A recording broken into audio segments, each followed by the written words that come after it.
There are 5 objectives of the course, or rather outcomes. Course outcomes is the right word. And I'm sure you can read it out. I don't have to waste your time, but they essentially cover the various topics in the CIF. Unit 1 is more about the basics of communication systems, especially as seen from electromagnetic point of view, and the basics of transmission lines.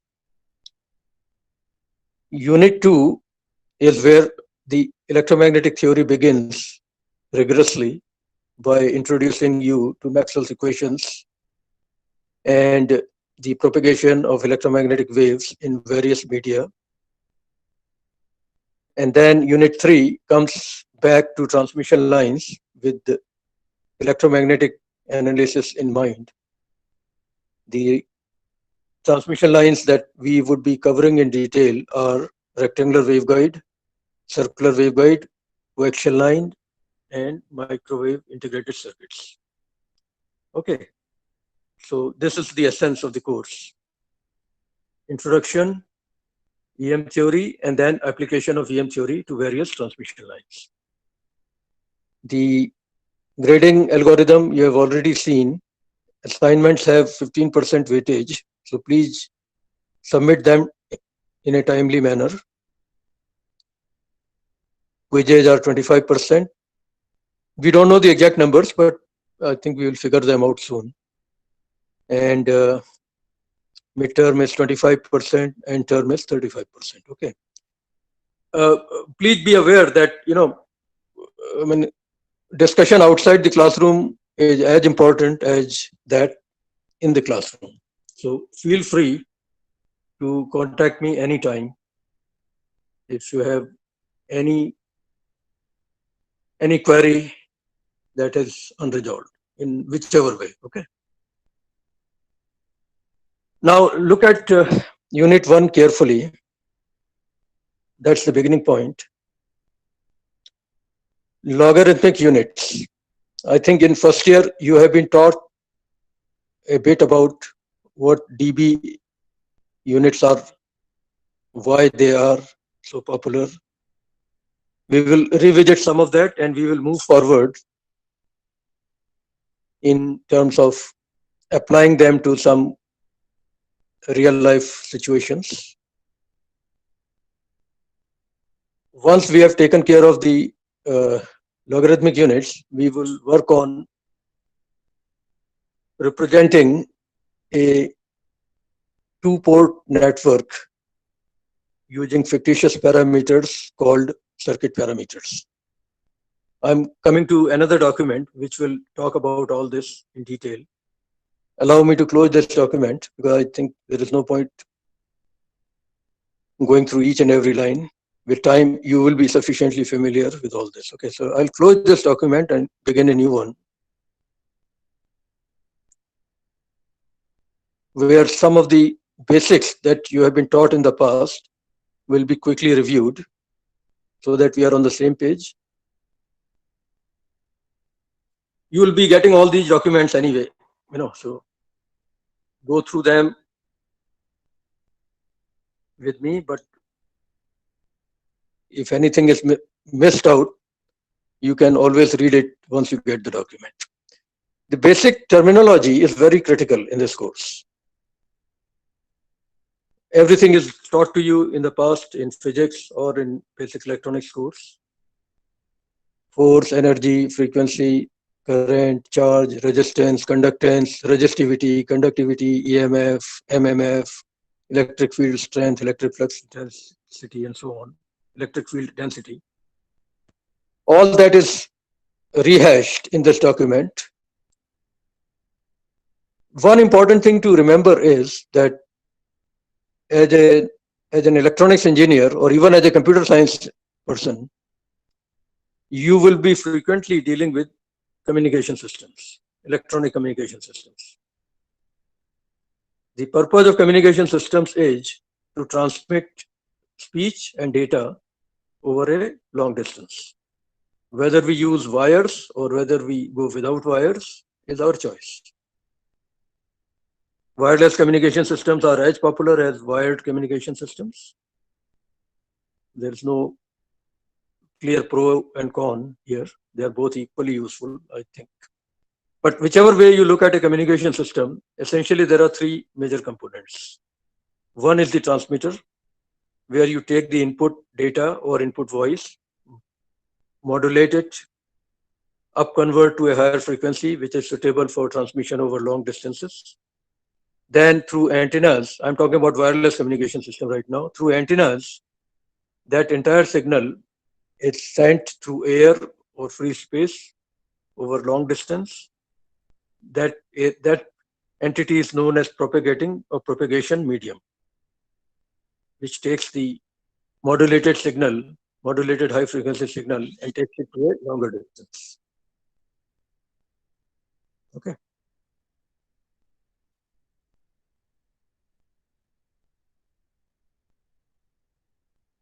Now, on the receive side, you take the signal and decode it to get the information back.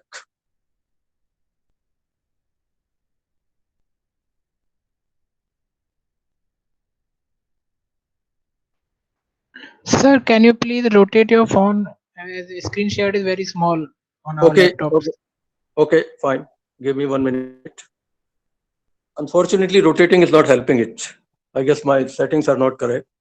But anyway, the point remains. I mean, when it comes to that, I'll be amplifying the document. Don't worry about it. Okay. Most important thing is that these are the things that you know already. This document will be given to you. You can always spend more time on it.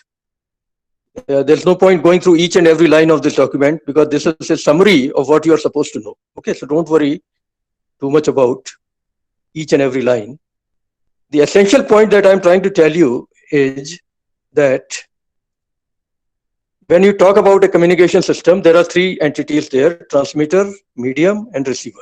Okay. The analysis of a communication system is done using two different methodologies. One is what we call circuit analysis, and you have done a lot of it in the past using KCL, KVL, network theorems, and whatnot. Unfortunately, that approach starts failing as frequencies become high enough. In that case, we have no choice but to move away from circuit theory and go to electromagnetic theory. Okay, which is what this course is essentially all about. This document underlines the fact that circuit analysis is useful for low and DC frequencies, but when you go to higher frequencies, instead of voltage and current, you use electric field and magnetic field concepts. So please read this document carefully. I am going to another document which will hopefully be more visible than this. If not, I'll be amplifying it. Unfortunately, rotating my phone is not helping, that's for sure. A lot of these concepts will be coming back to you again and again as we progress in the course. Okay. So allow me to close this document and show you something else which is even more fundamental.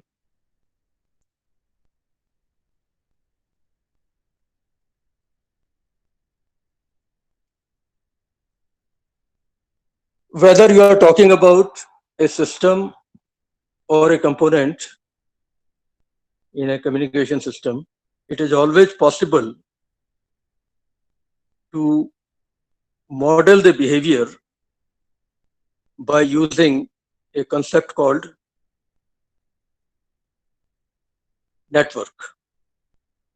Output, input behavior relationships. Instead of trying to think of what is inside the network or what is inside that component or what is inside that system, suppose we only study how output is affected by input. That approach is known as a black box representation of the behavior of the system, where what we do is we assume that we know nothing about what is inside the system.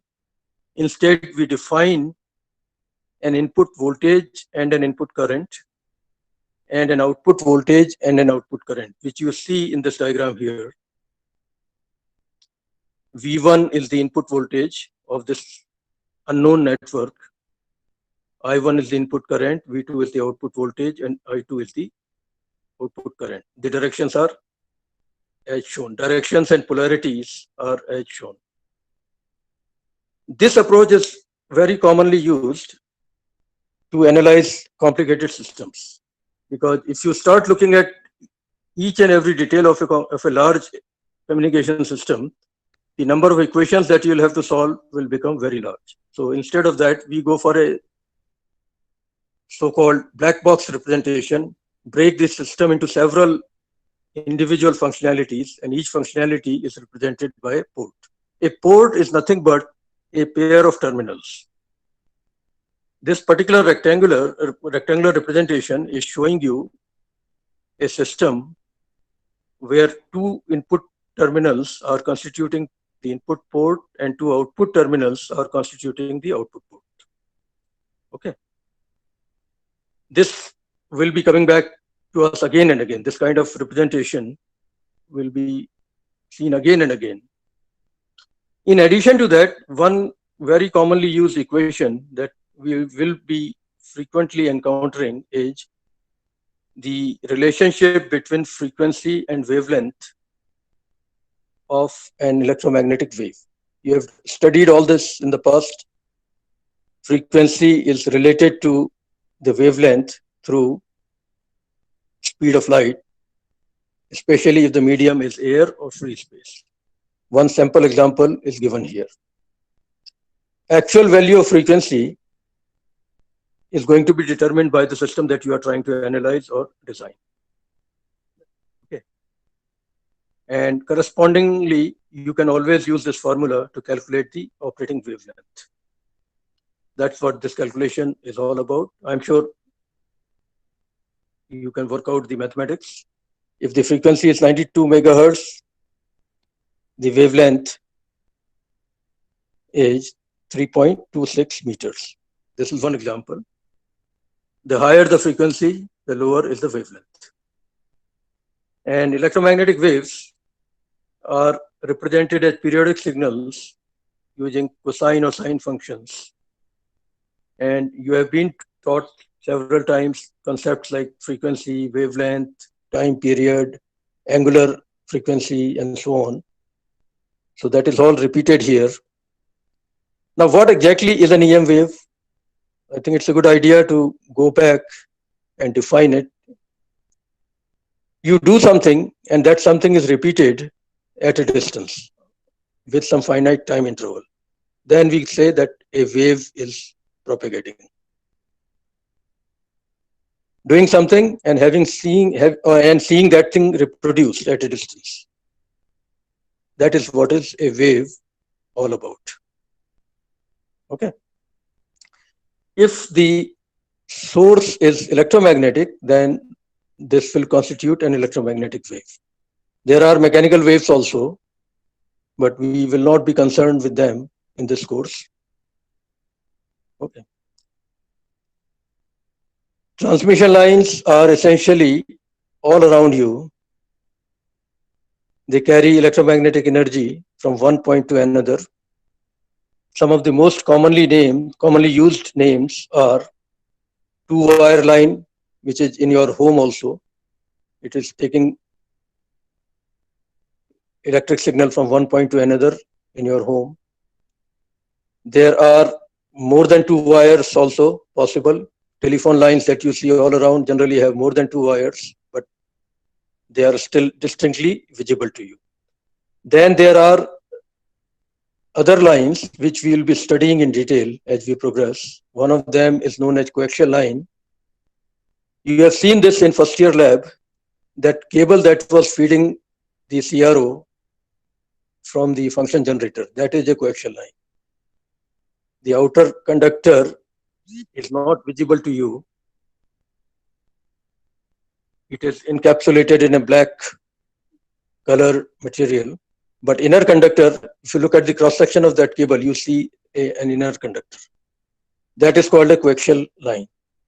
Rectangular waveguide you have not seen yet, but you will be seeing it soon. It's another kind of transmission line which is used at very high frequencies, around 2 gigahertz onwards. Circular waveguide is a variety of rectangular waveguide where the cross section becomes circular. Microstrip line is another variety. We'll be talking about it later. Optical fiber, you are probably aware, it is one of the very popularly used wired communication system option. It has a very large bandwidth. Okay, so these are some sample names of the kind of transmission lines that electromagnetic theory can handle. Now, one thing that you have seen is that if frequency is high, lambda goes down. What it means is that a component, you know that three basic components in electronics engineering are resistance, inductance, and capacitance, passive components.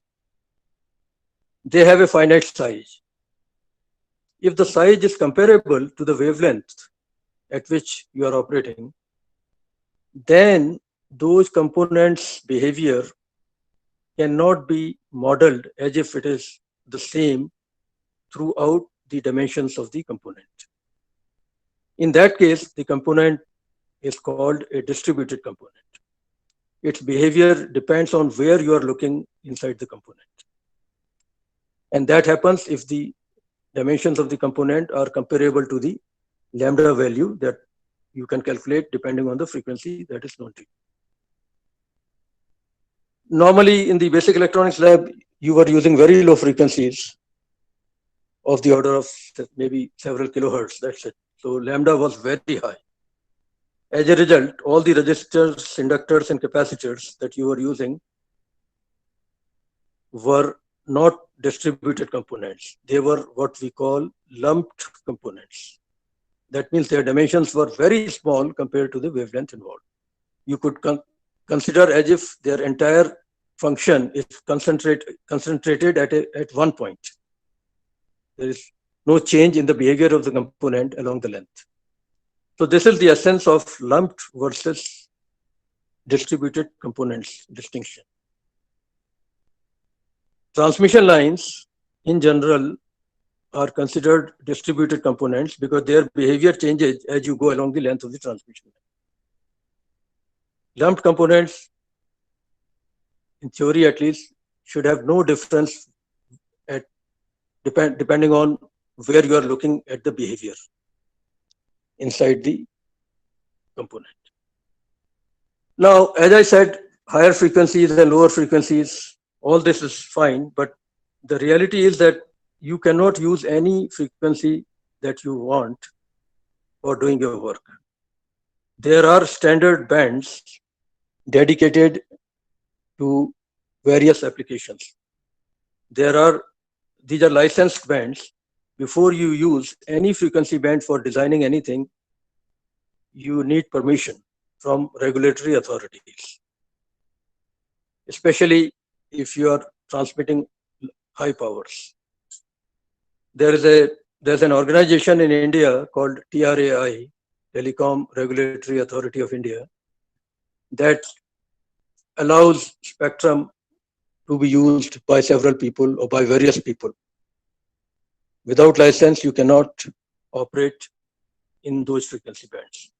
Based on that, nomenclature has been arrived at for different frequency ranges. Traditionally, the nomenclature, you have to be aware of all this sooner or later. Let's do it today. For very low frequencies, the nomenclature that was reserved was ELF, extremely low frequencies. That means less than 3 kilohertz. These are the ones you are typically using in the basic electronics lab. Then VLF, very low frequency, the definition is frequency from 3 kilohertz to 30 kilohertz. And below that, I have given the wavelength, which you can calculate using the formula I have already shown. Then low frequency, which is 30 kilohertz to 300 kilohertz, and corresponding wavelength value is given. Then medium frequency, which is 300 kilohertz to 3 megahertz. These are standards throughout the world. We stick to this nomenclature. And wavelength is given. Then the word high frequency comes in. It applies to the range 3 megahertz to 30 megahertz. There is no need to remember all this, but appreciate the fact that words are not going to be used loosely. A high frequency has to be a frequency between 3 megahertz and 30 megahertz, whereas a medium frequency has to be between this range, 300 kilohertz to 3 megahertz. Very high frequency is the word reserved for 30 megahertz to 300 megahertz range. Ultra high frequency UHF is reserved for 300 megahertz to 3 gigahertz. Super high frequency SHF is dedicated for 3 gigahertz to 30 gigahertz. Extremely high frequency EHF is the word reserved for 30 gigahertz to 300 gigahertz. We can go on, but this is probably enough for the sake of this discussion. That was one way of looking at how to classify various frequency bands. Another way, which is now IEEE supported, is based on military nomenclature. It is again standard throughout the world. It is known as radar-based frequency band designations. I'm not going to talk about ELF, etc. here. We will be sticking to frequencies above 1 gigahertz, which is typically when electromagnetism becomes extremely important. L band is defined as 1 to 2 gigahertz. This is military definition, and IEEE fully endorses this. S band is from 2 to 4 gigahertz. C band is from 4 to 8 gigahertz. X band, our lab, microwave lab here, is actually mostly working on X band, which is from 8 gigahertz to 12 gigahertz. And then there are more bands, KU band, which is 12 to 18 gigahertz, A band 18 to 26.5 gigahertz, and so on. AA band 26.5 to 40 gigahertz. Each of them is dedicated to certain applications. For instance, for 5G, KA band onwards is where the spectrum is being allotted right now. Lower frequencies are not suited for 5G applications. They just don't work for 5G requirements. For 4G, frequencies were more like in the C band and X band, etc. For 3G, they were around S band and L band, and so on. So as we go higher and higher in generation of network or communication systems, you'll see that you are traveling higher and higher towards the upper side of the nomenclature. So once you get this document, you can study. We have given names up to D band, which goes up to 170 gigahertz. After that, also names are there, but I'm not including them in this document. Electromagnetic theory starts becoming important right from 1 gigahertz, even below that, in fact, and continues to be applicable not only up to 170 gigahertz, but even beyond. Even optical fiber analysis requires electromagnetics. Okay. So I thought I'll give you this tidbit. It's important sometimes. We appreciate the bigger picture that real life is all about.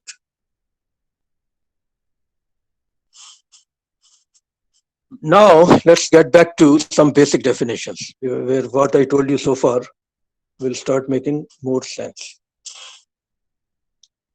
What is a dB and what is a Napier? These two units are very commonly used in electromagnetism as well as in communication system analysis and design. Maybe you know this already, so bear with me if you know this, but let's quickly get over this. A Napier is natural log. You know natural log, it is log of something to the base E. E is that famous number 2.718 something, right? Natural log of ratio of one voltage to another defines a neighbor. V1 and V2 can be any two voltages. In fact, this definition of neighbor can be applied to ratio of two currents also.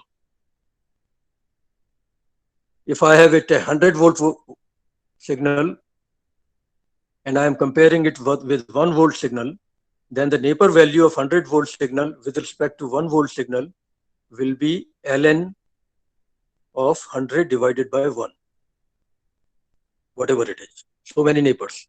100-volt will be so many neighbors higher than 1 volt. Why do we go for logarithmic scale? Because first of all, in communication systems, the voltage and power values can range from very low to very high. If you start using them in a linear fashion, generally it becomes a lot more difficult to compute things. Logarithmic scales allow you to, first of all, convert multiplication into summation, division into subtraction, and so on. And not only that, very high to very low ratios, once you take logarithm of that, start becoming more manageable. Ratio of 10 to the power 6 to 10 to the power minus 6 is very high. But if you take log, it becomes more of a realistic number to process. Okay, that is one reason why logarithmic scales are quite popular. The decibel is not defined, at least in the beginning, it is not defined in terms of voltage. It is defined in terms of powers. Ratio of two powers, P2 and P1, take log of that to the base 10 and multiply it by 10, then you get the dB value. You know all this, I know. So let's quickly get it over with. So if you have 100-watt power, that means P2 is 100 watt and P1 is 1 watt, then the dB value of 100 watt with respect to 1 watt will be 10 log 100 divided by 1, which will be log of 100 is 2, so which will be 20 dB. Okay. Now, supposing P2 and P1 are both being measured in the same resistance, then obviously, you know that because of Ohm's law, P1 will be proportional to the corresponding voltage squared and P2 will be proportional to the corresponding voltage squared. So dB in many cases is also written as what I'm showing as equation 3. What we have done is we have replaced P2 by V2 square. Constant of proportionality is gone because the ratio is there. And we have replaced P1 by V1 square. So instead of 10, we get 20. This is another way of defining dB. If you want to talk about a ratio of voltages, equation 3 is the one to apply. If you want to talk about ratio of powers, equation 2 is the one to apply. And Napier, as far as I know, is defined only in terms of a ratio of voltages. Although it is possible, I know, to convert that into equivalent powers also, equivalent power ratios also. Now let's work out a small example. Simple exercise. Calculate the factor by which a given value in Napers should be multiplied so that we get the value in dB. What should be the conversion factor? If I say that a particular ratio of voltages is 1 Napier, how many dB should it be? I have done the detailed derivation here, starting with the basic definitions. Napier is, by definition, I have now, instead of writing ln, I have written log to the base e, just to make it clear. Napier is log to the base e of V2 by V1. That is the way it is defined. dB is 20 log to the base 10 of V2 by V1. So by what factor should I multiply Napier to get dB value if V2 upon V1 is the same? Okay. It's a bit of mathematical trick using logarithms that gives you the answer. You know that if you don't know, just take it from me. Logarithm of a number x to the base b and logarithm of the same number to another base d are related by equation 3. If you don't know this, it's easy to see it in the books. I'll take advantage of this formula to get the information that I'm looking for. Suppose in this equation, I put x equal to V2 upon V1, B equal to E, and D equal to 10.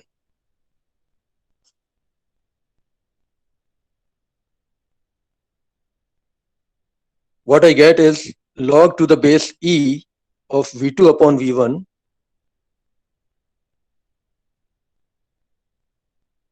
log to the base E of V2 upon V1 equal to log to the base 10 V2 upon V1 divided by log to the base 10 of E. Okay. Now I use this result, equation 7, with the basic definitions in equation 1 and 2. I divide equation 1 by equation 2, or I can maybe first manipulate equation 1. Equation 1 is Napier equal to ln of V2 by V1, and ln of V2 by V1 is log E V2 by V1, which becomes this value here, log of V2 by V1 to the base 10 divided by log of E to the base 10. So I use that here to get Napier converted into equation 8. Now dB is defined by equation 2, so I take that and divide this equation 8 by equation 2 to get the Napier to dB ratio, which is what I'm looking for. You can easily follow the steps here. What we finally get is that Napier value of the same V2 by V1 ratio is dB value of the same ratio divided by 20 log of E, 20 log to the base 10 of E.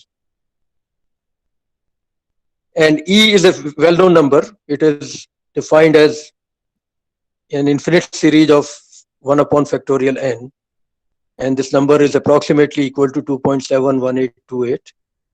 So if you plug that value in equation 10's right hand side, what we get is that 1 Napier is approximately equal to 8.6859 dB. If V2 by V1 is 1 Napier, it will be equivalent to 8.6859 dB. It is frequently necessary to convert Napier values into dB values and other way around. That's why I think it's important to remember this result. And in fact, in the next problem, I'm trying to apply this result.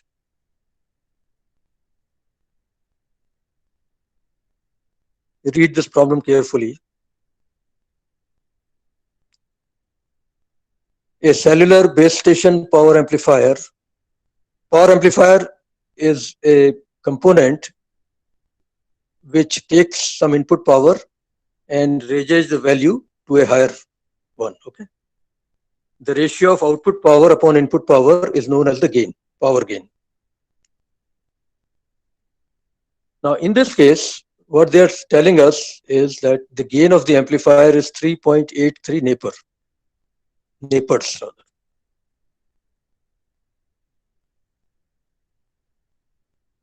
And the input power is 3.8 microwatt. Our job is to figure out the output power. Gain in dB, power gain in dB is defined as tan log of output power divided by input power. Amplifier is typically denoted by this triangle. There's a reason for it, but let's not worry about it. Just denote it the way it is. The gain of the amplifier in dB is supposed to be tan log output power upon input power, where output power is in watts and input power is also in watts. And gain is given to you as 3.83 Napiers. So first thing you do is convert that value into dB by using this result that we have got. multiply 3.83 by 8.6859. That gives you gain in dB. And that value, I think, turns out to be, please double check my calculations once you get the document, okay? Hopefully there is no mistake. So I got gain as 33.2670 dB. That's the power gain. Now I take equation 1, and in the left hand side I put 33.2670. On the right hand side I put 10 log P naught. P naught is the unknown. Pi is given as 3.8 into 10 to the power minus 6 watts. And I solve this equation to figure out P naught.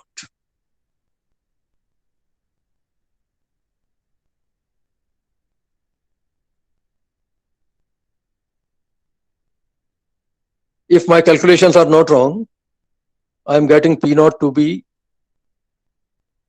almost 8 milliwatts. Okay. This is how logarithmic values are useful. I could have given you gain directly without using any logarithmic values. Then also you would have got the answer. But logarithmic values normally bring the gain value to something that you can easily relate to. 10, 20, 8, 9, 100, so on. Not 10 to the power 6 or something. Okay. Now, continuing with the same discussion, okay, we have some time left. So, what happens is we have seen that ratio of two voltages or ratio of two powers after taking log gives you a logarithmic scale. Now, forget voltages. Let's talk about powers. I said the dB value is defined as ratio of two powers and 10 log of that. Look at equation 2 once again. This applies to any arbitrary values of P1 and P2. But suppose I deliberately choose P1 as 1 milliwatt as a standard, saying I want to measure all the other powers on logarithmic scale, but I want to compare them with 1 milliwatt. Then what I get, what dB value I get is known as dBm. This is industry standard. All equipment in the lab works using dBms, so you have to be aware of this definition.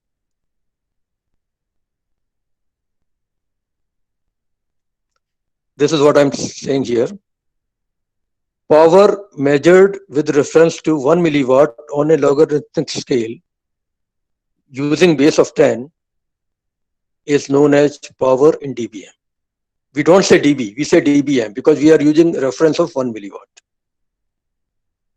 Similarly, if I use a reference of 1 watt, that means I use 10 log some power divided by 1 watt as the definition of dB. In equation 2, I put P1 equal to 1 watt and P2 equal to P. Then whatever value of dB I get will be known as dBW. This is also commonly used in real life. Power measured with reference to 1 watt on a logarithmic scale using base of 10 is known as power in dBW. These are dB values, but they are being measured against a known standard. So P in dBm equal to 10 log of P in watts divided by 1 milliwatt. And P in dBW is 10 log P in watts divided by 1 watt. It is easy to show that for the same P value, dBm value will be dBW value plus 30. If you're not sure, you can just think about it. It's very easy to prove. Now let's apply this. One very commonly used value of power output of an amplifier is 60 watt in satellite communication systems. I give you an output power of 60 watt and I want you to convert it into dBW and dBm. You can do the math very easily. if I put P equal to 60 in equation 5, I'll get 10 log 60. That would give me around 17.78 dBW. You can verify it yourself. If I want the answer in dBm for the same power of 60 watt, then I would use equation 4, where I would use 10 log of 60 divided by 10 raised to the power minus 3. Because 1 milliwatt is 10 raised to the power minus 3 watts. In that case, I'll get 47.78 dBm.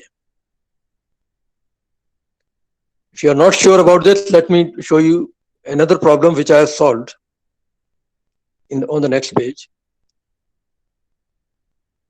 It is the opposite of what I did in problem 3. Convert plus 30 dBm and minus 30 dBm into watts.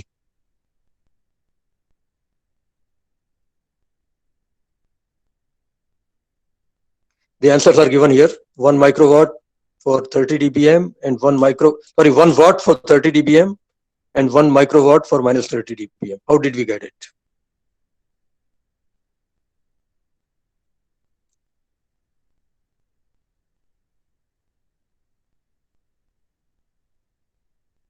Suppose the unknown power is P watts, and let's begin with part 1, which is plus 30 dBm. So suppose P is 30 dBm, plus 30 dBm.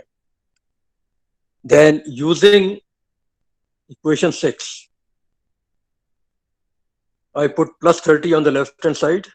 Sorry, my mistake. Using equation 4, I put plus 30 on the left hand side and write on the right hand side 10 log P upon 1 milliwatt. And solve this. I get the answer as 1 watt.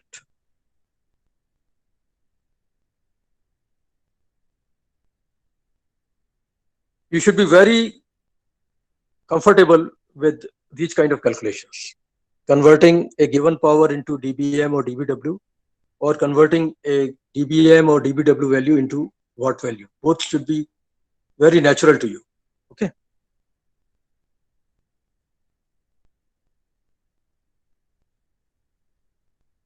For 0 dBm, what is the power? If I say power is 0 dBm, how many milliwatts it is? Anyone?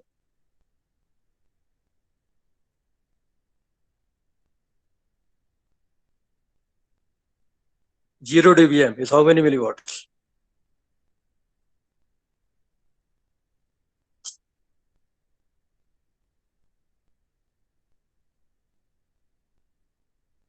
What value of P would give me 0 dBm? 1 millivolt. 1 millivolt. 1 milliwatt, yes, exactly. Because 1 upon 1 is 1. Yes, that's correct. What value of P would give me 0 dBW?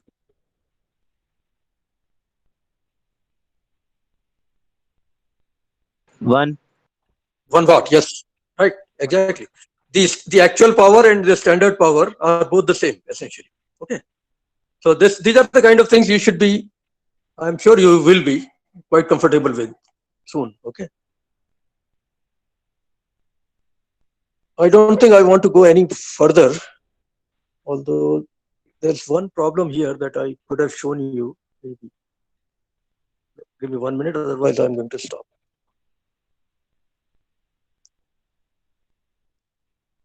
No, forget it. I think that's enough. I'll send you all these documents, go through them carefully. And since this is the beginning of the course, I want you to sort of glance through things which may be known to you. I know that, but glance through them once so that we are on the same page. In the next lecture, I'm going to start talking about network parameters. There are at least 4 different kind of network parameters that we would be looking at, and how they help in simplifying the analysis of large communication systems. One of them is impedance parameter. The other one is admittance parameters. Third category is transmission parameters. The fourth category is scattering parameters. There is a fifth category also called hybrid parameters. You probably have seen them when you are dealing with semiconductor devices. In this course, I will not talk much about hybrid parameters, but the other four will definitely be taken quite in detail. Okay, so let me stop this document and I'll come back to you in a minute.